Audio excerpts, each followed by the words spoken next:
네, 만나서 반갑습니다. 이 더운 날씨 얼마나 고생이 많으십니까? 잠 못 이루는 밤에 또 어떤 분은 또 냉방병으로 또 코로나로 여러 가지 어려운 상황 가운데 있습니다만은 하나님의 은혜 가운데 여기까지 온 줄로 믿습니다. 기도 전에 찬양을 우리 함께 부르는데 여러분들의 모습을 보면서 마치 천국에서 찬양을 부르듯 여러분들 아름답게 부르는 모습을 보면서 은혜를 받았습니다. 어, 아마 그 이유 가운데 하나가 밖에서는 더운데 여기 들어오면 천국 같아서 그렇게 천국처럼 불렀는지 모르지만 여러분들이 오늘 찬양하는 모습, 나의 생명 되신 주 이 찬양 부를 때 여러분들 얼굴을 잠시 봤는데 아름다운 정말 천국에서 부르는 찬양처럼 보기 좋았습니다. 저는 오늘 사람과의 관계에서 행복해져라라는 제목으로 말씀을 드리고자 합니다. 여러분 사람들과의 관계에서 여러분들 요즘 행복하십니까? 잡코리아와 알바모니 직장인 1,049명을 대상으로 직장 생활에 지칠 때를 주제로 설문조사한 결과를 봤더니 직장인의 89.2%가 직장 생활 중 버티기 힘들다고 느낄 때가 있었다는 것입니다. 직장 생활의 90% 정도가 직장 생활에 내가 지치고 내가 힘들 때가 있었다. 그런데 그 지치고 힘들 때 가운데 가장 퍼센트를 차지하고 있었던 거 뭔지 아세요? 가장 힘들고 회사를 그만두고 싶었을 때 1위 사람과의 관계였습니다. 직장 생활 하다 보면 업무에 대한 부담도 참 큽니다. 하지만 급여가 많아지고 직급이 올라갈수록 업무의 강도는 더욱더 낮아지는 게 아니라 높아지는 것입니다. 그건 자신이 감당해야 될 일인 것이죠. 그리고 직장 생활을 오래 하다 보면 일에 대해서 익숙해지고 요령도 생기기 때문에 업무에 대한 부담은 스스로 헤쳐나갈 수 있고 스스로 헤쳐나가야 합니다. 하지만 인간관계라고 하는 것은 나 혼자 잘한다고 해서 되는 게 아니에요. 상대방이 도와줘야 되는 거예요. 그렇기 때문에 사람과의 관계는 나 스스로 해결할 수 없기에 가장 힘든다는 걸 알게 됩니다. 어느 회사를 다니건 나를 좋아하고 나랑 잘 맞는 사람이 있는가 보면 어떤 회사를 다니면 나를 싫어하거나 나랑 맞지 않는 사람 한두 사람은 꼭 있기 마련입니다. 이럴 때 여러분들은 어떻게 하시겠습니까? 그리고 이럴 때 여러분들은 어떻게 사회생활을 해오셨습니까? 두 가지 반응을 나타낼 수 있을 것 같아요. 하나는 내가 이 회사를 어떻게 들어왔는데 라고 하면서 내가 너 때문에 내가 회사를 그만둘 일은 없어 하면서 꿋꿋하게 버티는 경우가 있을 것입니다. 하나는 아무리 생각해도 이 사람 때문에 워낙 괴로워서 회사를 다닐 수가 없어. 그래서 나는 이 회사를 너 때문에 그만두고 싶어 라는 생각이 들 것입니다. 여러분은 어떻게 해오셨습니까? 여러분은 어떻게 하시겠습니까? 자, 이 문제를 해결할 수 있는 좋은 해결책은 무엇일까요? 그런데 여러분, 이건 단순한 직장 얘기에 끝나지 않습니다. 회사가 아니더라도 사람이 살아가는 세상 속에 항상 존재하는 갈등이 인간관계입니다. 그러나 여러분, 우리는 인간이기에 사회적 관계 속에서 살아왔고 또 살아갈 수밖에 없습니다. 분명 사람들이 함께 살아가는 사회에는 위험이 있습니다. 아픔이 있습니다. 하지만 그에 반해서 더 좋은 보상도 있습니다. 사람 때문에 몸과 마음이 상하고 다치기도 하지만 그 사람 때문에 잘 이겨내고 또 치유되어서 그 상처를 치유받고 회복되기도 합니다. 여러분 가끔씩 그러잖아요. 사람들이 여자친구, 남자친구 사귀다가 헤어지면 난 다시는 안 사귀겠다고. 그래놓고는 또 다른 사람 만남으로써 덮어지는 거예요. 희한하죠? 그러니까 상처는 상처를 준 사람이 아닌 상처를 치유를 줄 수 있는 사람으로 또 치유가 되는 것이죠. 신기합니다. 사람들 때문에 우리가 받는 아픔도 있지만 사람들 때문에 받는 위로가 더 크다는 것을 알아야 합니다. 그러므로 우리는 사람들을 떠나 살아갈 수 없습니다. 사람들 속에 살아가면서 우리는 가장 좋은 해결책들을 우리는 찾아가야 해요.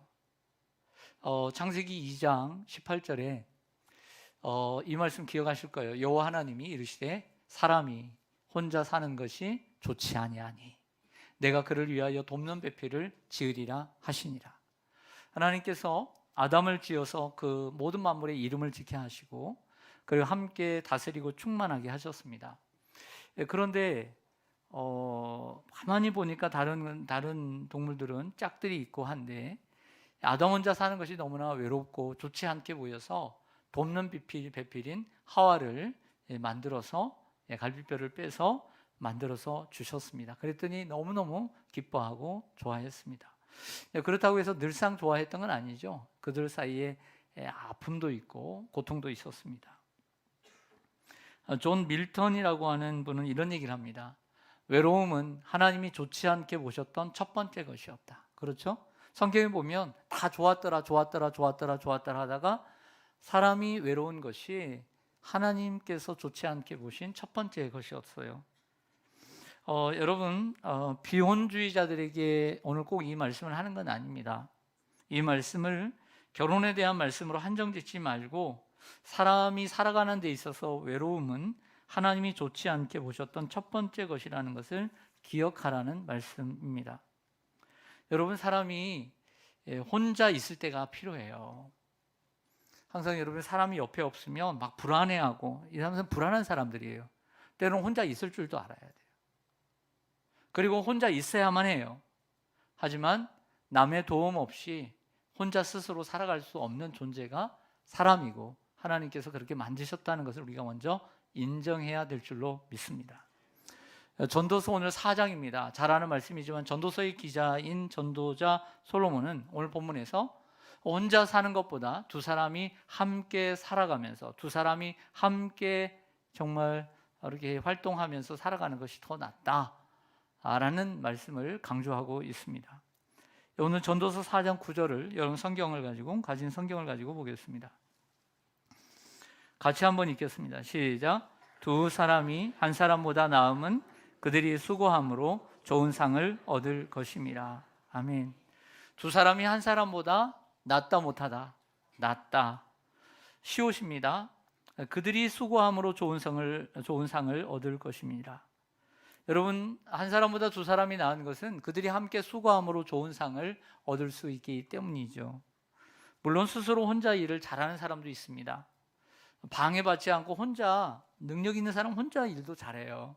근데 여러분, 더 많은 일을 하고 더 좋은 결과, 좋은 보상을 얻기 위해서는 혼자 하는 데는 한계라는 게 있는 한계. 예를 들어서 빌 게이츠라고 하는 사람이 있습니다.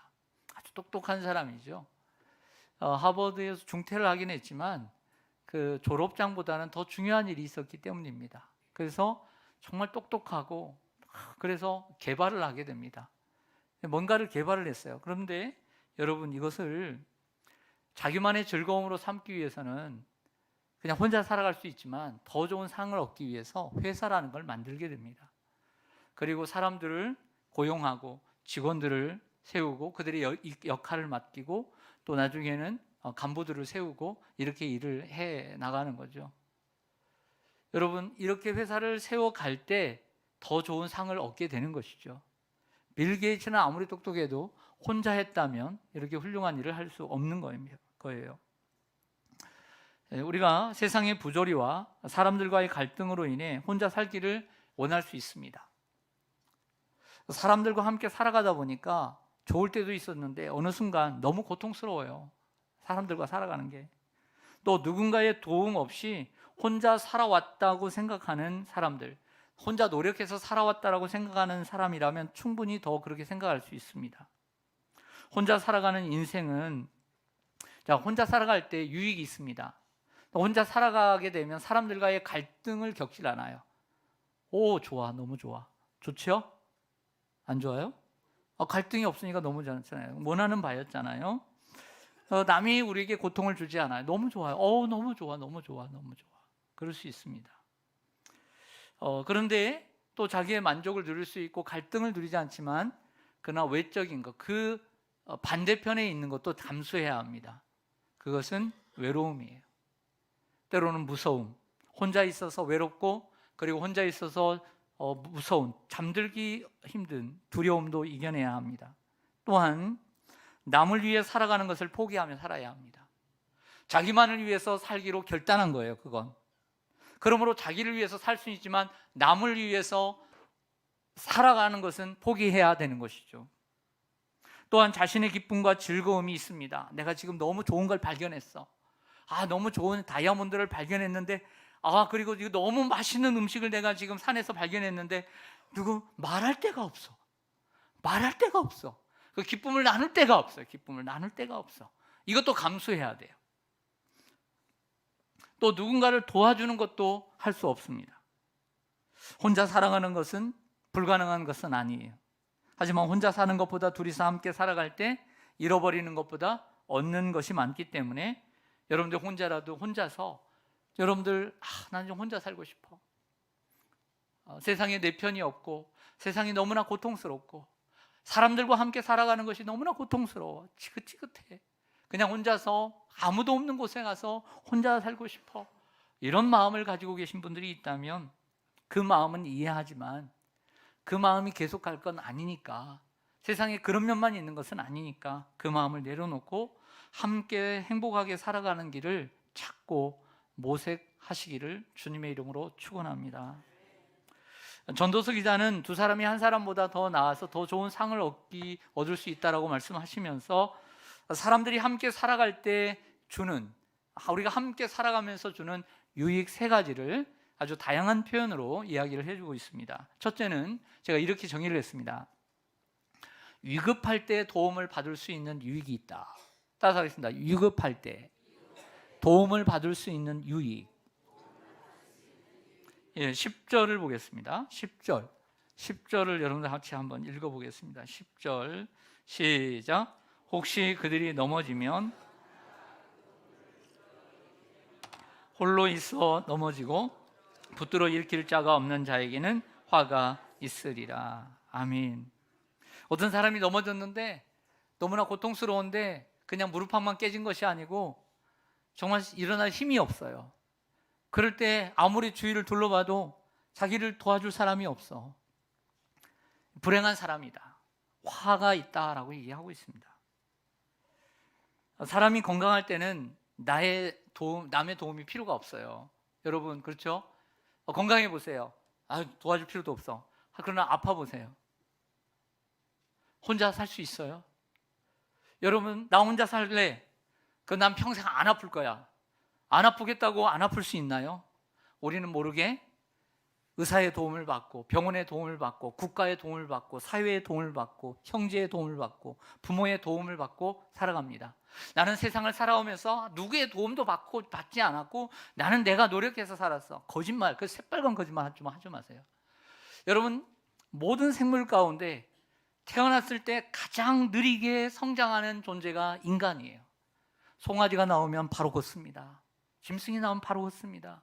그러나 어떤 사람은 1년이 지나도 두 발로 걷지를 못해요.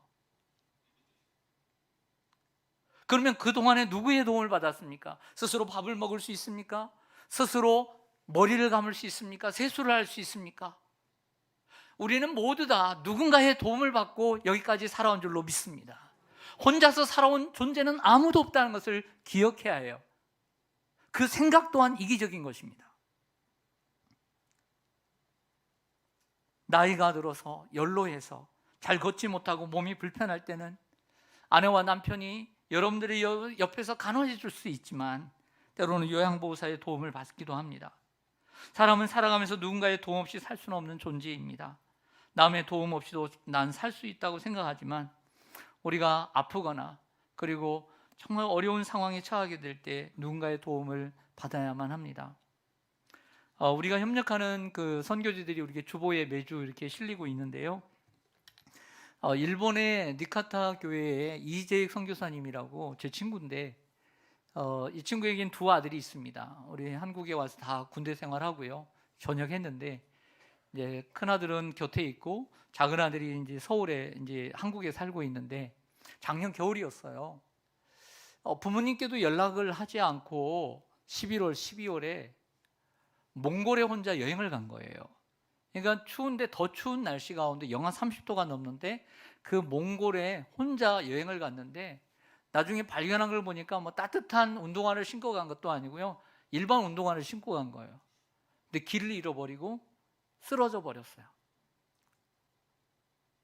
제대로 따뜻한 옷을 입지도 않았어요. 너무나 준비 없이 허술하게 갔던 거죠. 웬일인지 몸이 다 얼어가게 되었습니다. 그런데 나중에 알고 보니까 한 몽골인이 나갈 타이밍도 아닌데 자꾸 나가고 싶다는 생각이 들더래요. 들판에. 그 들판에 나가서 그 둘째 아들을 발견하게 된 거예요. 그래서 연락을 하고 또 연락을 해서 일본에 있는 부모님에게 연락이 온 겁니다. 그래서 몽골에서 한국으로 이송을 했고 한국의 큰 병원에 갔을 때 어떤 이야기를 듣겠냐면 두 다리를 다 절단해야 한다. 큰 병원에서. 그러나 기도하면서 이 아들의 두 다리를 절단할 수는 없다 라고 생각하고 또 다른 병원으로 가서 또 물어보고 또 치료를 받고 어떻게든지 이 다리를 살리려고 노력을 했습니다. 하나님의 은혜 가운데 발가락만 자르고 그리고 회복이 된 줄로 믿습니다. 사모님이 한국에 건너와서 병원에서 독방에서 여러 달을 혼자 그 곁에서 아들을 지키면서 살아왔고요. 그리고 회복이 되어서 조금씩 더 나아지고 있습니다. 여러분, 우리는 항상 좋은 일만 만나지 않습니다. 어려운 일을 겪게 됩니다. 그럴 때 여러분을 돕는 분이 있다면 여러분들은 행복한 사람이죠. 하지만 그런 사람이 여러분들의 가운데 없다면 화가 있을지라, 즉 불행한 사람이라 라고 얘기를 합니다. 그러므로 우리는 위험한 일을 당하고 위태로운 일을 당할 때 도움을 받을 수 있는 것, 이것이 우리가 함께 살아가는 또 이유인 줄로 믿습니다. 두 번째, 이렇게 정의를 좀 해봤습니다. 서로 따뜻하게 해주는 유익이 있습니다. 따라하겠습니다. 서로 따뜻하게 해주는 유익. 11절을 좀 보겠습니다. 11절 같이 읽겠습니다. 시작. 또 두 사람이 함께 누우면 따뜻하거니와 한 사람이면 어찌 따뜻하랴. 아멘. 요즘과 같이 열대야 또 30도가 넘는 초열대에서 두 사람 곁에 누우라면 좋아요, 안 좋아요? 저리 가. 붙지 마. 그럴 텐데 여기 이제 추웠을 때 얘기 같아요. 근데 여기서 이 말씀은 단순히 함께 누우면 따뜻하다라는 것을 얘기하는 것이 아니고, 이 세상은요 냉랭해요. 이 세상은요 광야 같고 차가워요. 차가울 때가 있어요. 그럴 때 함께 위로해주고, 누군가 나를 위로해주고, 그리고 격려해주고, 그리고 따뜻하게 배려해주고, 누군가를 나를 도와줄 때 우리는 따뜻하게 살아갈 수 있게 되는 것이죠. 어떤 사람은 나를 냉랭하게 대하지만 어떤 사람은 나를 따뜻하게 대할 때, 그래도 아직은 세상은 살아갈 맛이 있구나, 살아갈 희망이 있구나, 이런 생각을 하면서 살아가지 않습니까? 인도의 성자라고 불리는 복음 전도자 선다싱이라는 분이 있습니다. 이 선다싱이라는 분은 그의 사상 체계는 아주 건전하진 못해요. 그리고 그의 신앙 체험을 보면 신비로운 것들이 많이 있습니다만은, 그가 행동하는 모습들은 우리가 본받기에 충분하다고 생각합니다. 그분의 일화 가운데 이런 유명한 일화가 있습니다. 인도에서 선교를 하는 이 선다싱 복음 전도자가 티벳의 복음을 전하기 위해서 히말라야 산맥을 넘게 되었습니다. 근데 이렇게 눈이 많이 오니까 이제 산이 높고 하니까 준비를 하고 단단히 하고 히말라야 산맥을 올라가는데 눈보라가 치면서 많은 눈이 내리는 거예요. 근데 마침 감사하게 같은 방향을 향하는 동행자를 만나게 되었습니다. 너무 좋은 거예요. 이 사람하고 함께 가면 말동무도 되고 안전할 수 있겠다. 그래서 서로 이렇게 인사를 나누고 함께 걷게 되었습니다. 반갑다고. 근데 한참 이 둘이 이렇게 가고 있는데 앞에 가는데 뭔가 좀 사람처럼 보이는 물체가 보이는 거예요. 눈이 쌓이고. 그래서 가서 흔들어서 깨웠더니 사람이었어요. 그러니까 눈을 치우고 사람이 얼어가고 있는 거예요. 추위에. 추위를 이기지 못하고 쓰러진 겁니다. 그래서 맥을 짚어봤더니 맥은 남아있고 의식이 없는 거예요. 그래서 옷을 벗어서 따뜻하게 해주고 얼굴을 만져주고 하는데도 의식이 없는 거예요. 돌아오질 않는 거예요. 이때 선다싱이 얘기합니다. 또 그 동행자에게 여보, 이 사람이 지금 죽어가는데 우리 함께 이 사람을 데리고 갑시다. 응? 우리 한번 데리고 갑시다. 이 사람 한번 살립시다. 혹이라도 아직 목숨이 남아있으니까 갑시다. 그랬어요.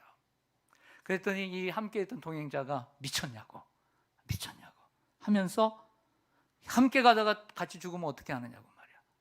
혼자 가기도 힘든데 하면서 그냥 내버려 두고 혼자 가버린 거예요. 선다싱은 그 사람은 어떻게든지 이리 만지고 저리 만지고 옷을 따뜻하게 해도 이 의식이 없는 거예요. 그래서 결국에는 이 선다싱이 이 사람을 등에 업었습니다.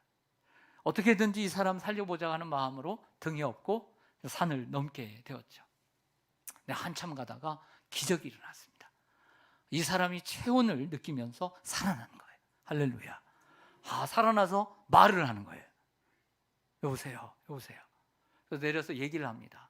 자초지종을 얘기했더니 이 사람이 얼마나 고맙겠어요. 고맙습니다. 나를 살려주셔서. 그래서 선다싱이 이렇게 대답했다고 합니다. 나는 내 힘을 조금 보탰을 뿐입니다. 당신을 살려주신 분은 하나님이십니다. 하나님 믿으세요. 그래 함께 둘이 걸음을 이제 재촉해서 걸어가는데 또 다른 사람이 누워 있더라는 거예요. 쓰러져 있는 거예요. 누구였을까요? 앞에 먼저 갔던 동행자. 근데 그 사람이요, 한참 시간이 지났는데 그 사람이 얼어서 의식이 없이 죽어버렸어요. 숨을 쉬고 있지 않는 거예요. 심장이 멎어 있었습니다. 선다싱은 쓰러진 사람을 업고 갈 때 그 사람도 살리고 자기도 그 산을 무사히 넘게 되었습니다. 이런 생각을 합니다. 여러분, 인생을 산다는 게 뭘까요? 우리의 인생은 마치 히말라야 산과 같은 산을 넘는 것입니다. 우리 모두 힘겨운 산을 넘고 있습니다. 힘들다고 혼자 넘는 사람도 있지만 쓰러진 사람들을 붙들어 일으켜주고 위로하고 격려하고 서로 도울 때 우리는 이 차갑지만 때로는 따뜻한 인생의 산을 함께 넘을 수 있는 것입니다. 그래서 이런 말이 생긴 것 같아요. 혼자 가면 빨리 가지만 멀리 가려면 함께 가라. 빨리 가려면 혼자 가고, 그리고 함께 가려면, 멀리 가려면 함께 가라. 오다가도 항상 우리 집사님 만나는데, 우리 집사님 항상 만나는데 집사님이 이 골목으로 내려오거든요. 8번 타고 오셨어요. 그래서 항상 거기쯤 만나요. 그러면 인사하고 난 다음에, 악수하고 난 다음에 많이 더우시죠. 그러니까 그래요. 목사님 바쁘신데 혼자 빨리 가세요. 빨리 가려면 혼자 가야 돼. 그렇죠? 혼자 가려면 빨리 가야죠. 근데 이제 그래서 빨리 옵니다. 어떨 땐 빨리 와요. 그래서 그러나 우리가 멀리 함께 가려면 함께 가야 될 줄로 믿습니다. 분명 혼자 가는 것은 편할 수 있어요. 혼자 가면 편해요, 안 편해요? 편해요. 그러나 편한 것과 안전한 것은 다르고요. 편한 것과 행복한 것은 달라요. 함께 가다 보면 불편할 수도 있습니다. 그리고 때로는 의견이 맞지 않아서 마음도 상하고요. 싸우기도 합니다. 함께 가다 보면 힘이 더 들 수도 있습니다. 때로는 고통스러울 수도 있습니다. 그러나 함께하는 기쁨과 함께하는 행복이 있기에 우리는 함께 가야 할 줄로 믿습니다. 그래서 여러분들, 만약에 혼자 살고 남들과 함께 부딪히지 않으려면 결혼을 왜 해요? 결혼을 왜 하겠어요? 결혼할 때는 다 좋을 줄 알고 하죠. 그렇죠? 그러나 살아보세요. 좋은 것만 있겠어요? 그러나 결혼을 하더라도 나쁜 것도 있어요. 안 좋은 것도 많아요. 하지만 좋은 게 더 많으니까 결혼하는 거죠. 애들을 왜 낳습니까? 애들 힘들게. 애들 힘들어가지고 하나 날까 말까. 어떤 사람은 힘들다고 낳지도 않아요. 1,000만 원 준다는데도 낳지도 않아. 매달 100만 원씩 준다는데도 낳지도 않아. 우리 때는 그런 것도 없었는데. 근데 여러분, 받고 싶으면 낳으세요.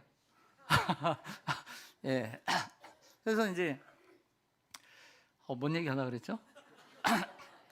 아이를 만약에 힘든데 아이를 낳아서 왜 키우세요? 막 애들 사춘기 겪게 해야 되고 힘들게도 좀 나 혼자 살면 얼마나 해외 여행도 가고, 나 혼자 살면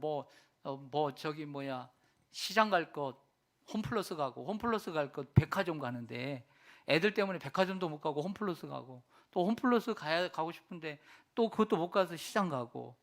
시장이 다 나쁘다는 건 아닙니다. 더 좋은 것도 훨씬 많아요. 네. 괜히 비싼 거 뭐야 이름 붙여가지고 비싼 것도 많습니다. 백화점에는. 근데 왜 그렇게 하죠? 아이를 낳으면 힘든 것도 많고 고통스러운 것도 많아요. 하지만 자녀를 낳아서 길러보면 더 좋은 게 많기 때문에 낳는 거예요. 할렐루야. 세 번째로는요, 이렇게 이름을 한번 지어봤습니다. 힘을 합쳐 싸우면 이길 수 있다는 유익이 있다. 따라서 하겠습니다. 힘을 합쳐 싸우면 이길 수 있다는 유익입니다. 12절을 볼까요? 12절을 보시면 시작. 한 사람이면 패하겠거니와 두 사람이면 맞설 수 있나니 세 겹줄은 쉽게 끊어지지 아니하느니라. 아멘. 여러분, 성경에 보면 하나님은 자신의 사람들과 항상 함께 싸우신 분이십니다. 아브라함을 가나안 땅에 놓고 난 다음에 너 마음대로 한 게 아니라 내가 너와 함께 하리라. 내가 너를 축복하는 자를 축복하고 너를 대적하는 자를 내가 대적하리라. 이 말은 함께 싸우시겠다는 겁니다. 야곱과도 함께 하셨고요, 모세와도 함께 하셨고요, 그리고 모세의 후계자 여호수아에게도 내가 너와 함께하여 내가 너를 대적할 자가 없게 하리라. 이 말은 하나님께서 싸우시겠다는 말씀인 것이죠. 우리도 마찬가지입니다. 우리가 서로 하나 되어 적과 맞서 싸울 때 넉넉히 이길 수 있습니다. 만약에 우리 자연인들을 많이 봅니다. 자연인들이 혼자 살다가 늑대를 만났다. 두려워요, 안 두려워? 두렵죠. 그런데 둘이 있으면 어떨 것 같아요? 작전도 짜고, 내가 또 얻어맞으면 네가 와서 도와주고, 힘이 나야 안 나요? 멧돼지를 만났을 때 어떻게 했어요? 멧돼지 어떻게 잡을까? 일을 할 때도 함께 해서 이길 수 있는 것이죠.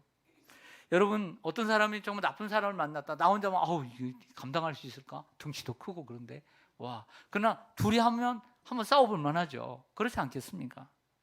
나 혼자 있는데 외롭게 혼자 살아가는 분들, 그러나 누군가가 이 어려운 일에 내 가족이 있을 때, 그리고 내 이웃이 있을 때 함께 싸워주고 할 때 얼마나 든든합니까? 우리는 약하지만 우리가 함께 힘을 모을 때 싸워서 이기게 될 줄로 믿습니다. 짧은 영상 하나 준비했습니다. 한번 재밌게 보셨으면 좋겠습니다.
그 유튜브에 협동 영상이라고 치면 이런 영상이 나와요.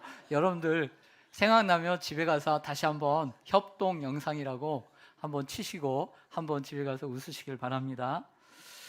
그리고 좀 힘들어하는 분들에게, 친구에게 한번 웃기고 싶다 할 때 이렇게 보내주고 싶을 때가 있잖아요.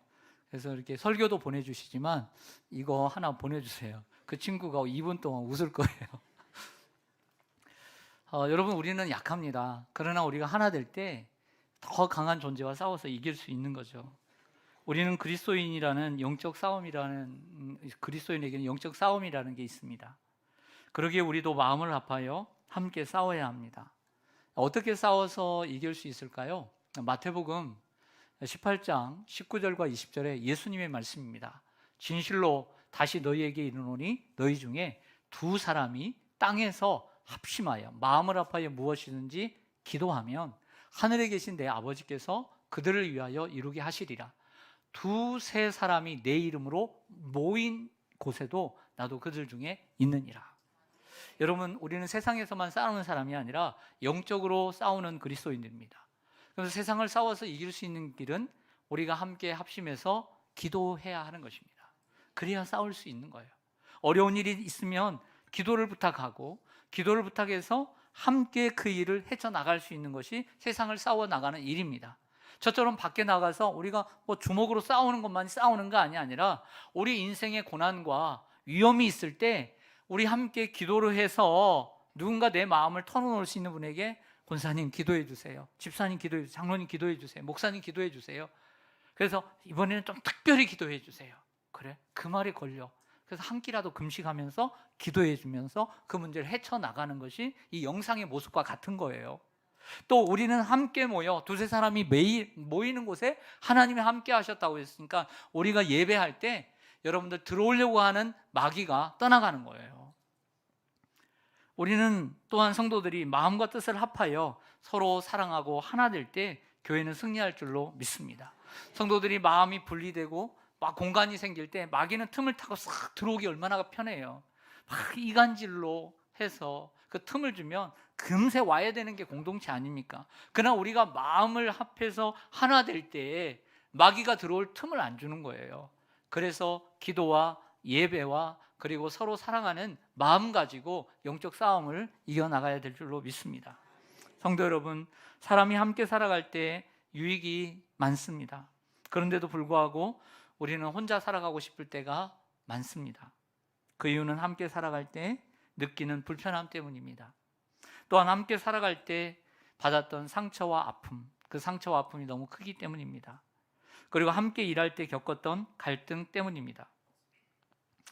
어떤 우리 성도님들 얘기를 들어보면 이제 우리 피택자들 공부를 하는데 이제 책을 3번을 읽고 이제 독후감들을 썼는데 어떤 분들이 얘기해요. 저는 다른 교회에서 많은 상처를 받았습니다. 더 이상은 새로운 교회에서 예배 생각만 하지 봉사하고 싶은 생각이 없었습니다. 이런 뉘앙스의 글들이 있었어요. 그렇습니다. 나도 교회에서 주님 잘 믿고 싶고 교회를 떠나서는 하나님 믿을 수 없으니까, 근데 자꾸 교회를 다니면 사람들이 전도회도 오라고 하지, 구역구도 오라고 하죠. 그리고 봉사도 하라고 하죠. 그러니까 어쩔 수 없이 끌려가서 또다시 그 일을 하다가 그러다가 어떤 또 마음의 상처를 입게 됩니다.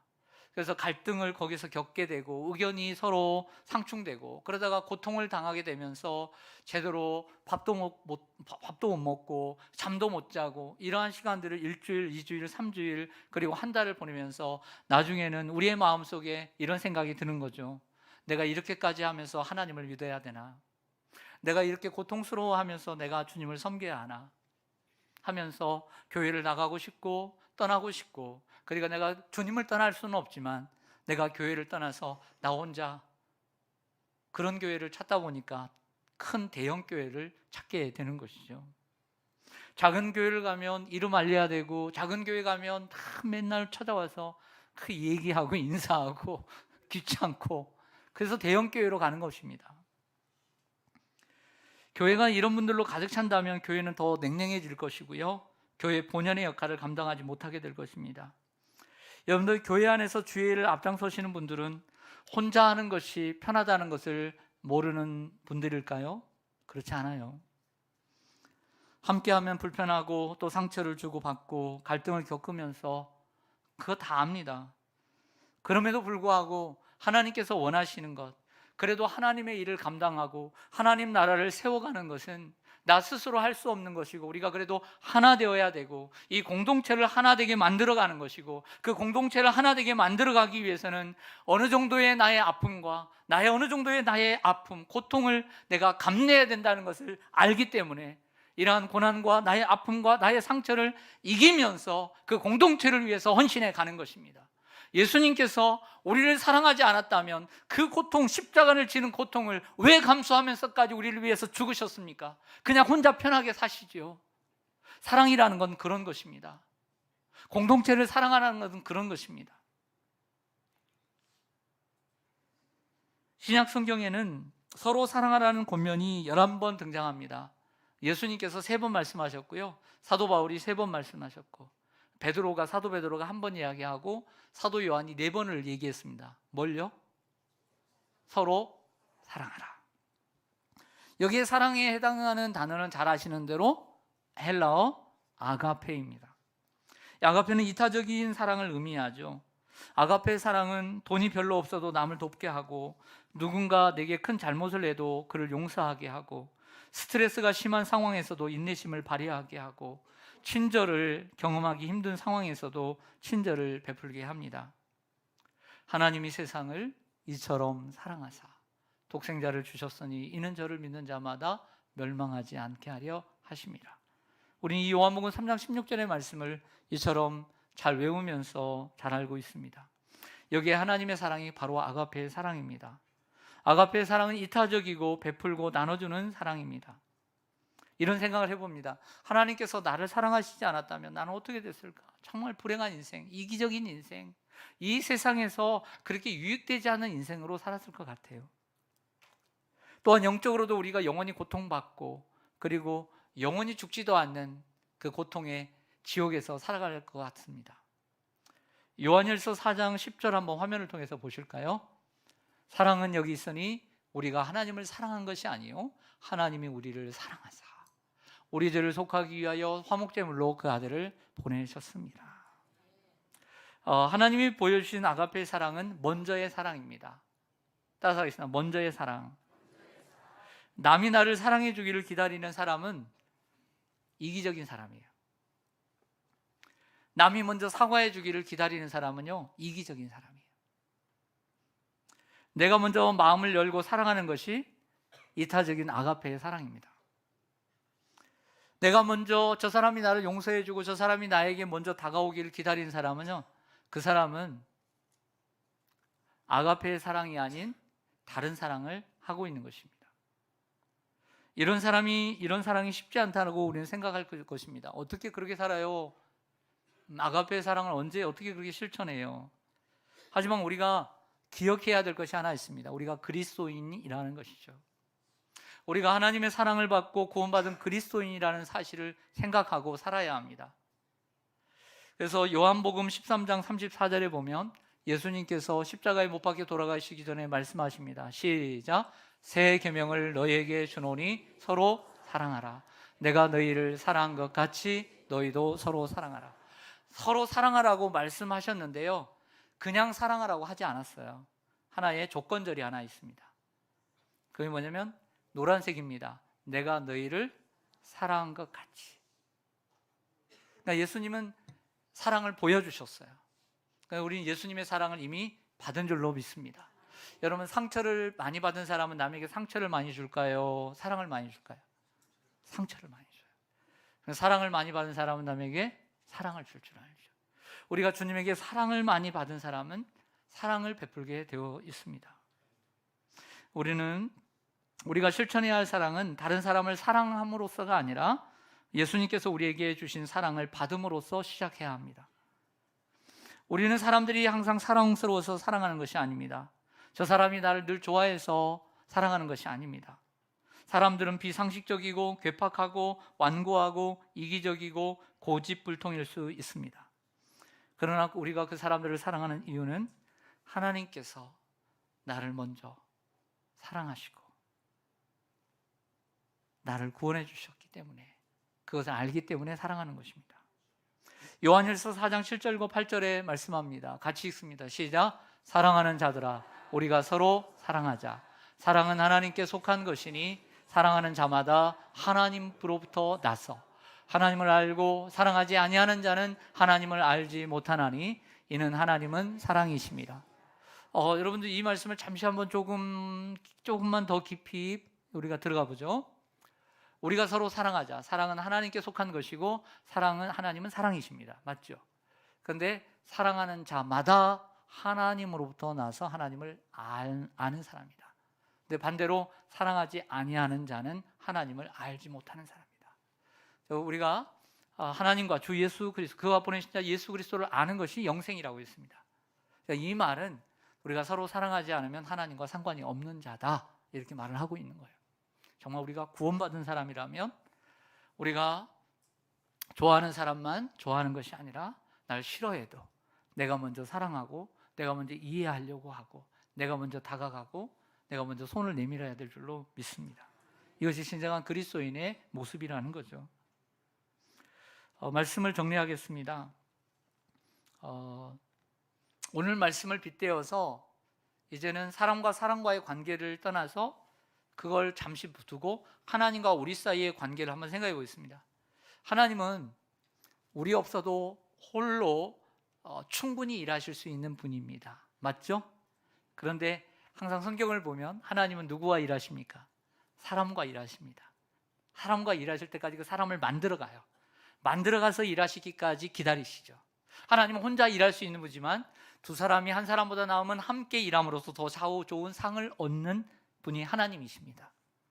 또한 하나님은 날마다 우리의 짐을 져주시는 분이라고 시편 기자는 얘기합니다. 주님은 우리의 짐을 날마다 지기를 원하세요. 항상 동정하시고 동참하시고, 그래서 그 무거운 죄의 짐까지도 함께 져주신 진정한 사랑이십니다. 우리 하나님은 고아와 과부의 아버지라 했습니다. 외로운 사람, 그런 외로운 분들에게 항상 주님은 따뜻한 분이셨죠. 하나님은 우리 편이십니다. 그래서 우리와 함께 싸워주십니다. 그래서 세상을 맞서 마귀와 싸워 이기게 하신 줄로 믿습니다. 우리도요, 늘 받는 사람이 아니라 나도 혼자 일할 수 있지만 함께 일하는 사람이 되어야 합니다. 그리고 우리도 남이 힘들 때 짐을 함께 져줄 수 있는 사람이 되어야 합니다. 그리고 외로운 사람이 있으면 그 외로운 사람과 함께 곁에서 배려해주고 친절한 말 한마디, 따뜻한 말 한마디 해주는 것이 좋은 이웃이 되는 것이죠. 그리고 어려울 때 함께 한편이 되어서 싸워줘야 합니다. 이런 하나님의 사랑을 받은 우리가 주변의 사람들에게 하나님의 사랑을 실천해야 될 줄로 믿습니다. 이것이 예수님께서 일러주신 새 계명이고 사랑과의 관계 속에서 더 나은 삶, 묻고 싶어요. 여러분, 이전에도 행복할 때도 있고 불행할 때도 있지만 기왕에 여러분 마음에 세상 참 그렇다, 뭐 같아, 그래서 혼자 살려고 마음도 먹기도 하시잖아요, 한두 번씩. 그런데 신앙생활도 그렇고요. 내가 이렇게 해서 내가 하나님을 떠날 수는 없고 사람들과 어울리다가 또 상처받고 아파하고 갈등하고 내가 밥 못 먹고 내가 잠 못 자고 입이 부르트고 내가 이렇게까지 사람들과 싸우면서 하나님을 믿어야 되는가, 그런 마음도 있을 것입니다. 그러나 여러분, 우리가 오늘 이 자리에 나왔다는 것은 혼자 살지 않고 함께 살기 위해서 나온 줄로 믿습니다. 그렇다고 한다면 우리가 이전보다 더 사람과의 관계 속에서 행복하기 위해서 온 줄로 믿습니다. 그래서 오늘 말씀 붙잡고 더욱더 사람과의 관계 속에서 행복해져가는 저와 여러분 되시기를 주님의 이름으로 간절히 축원합니다. 아멘. 기도하겠습니다.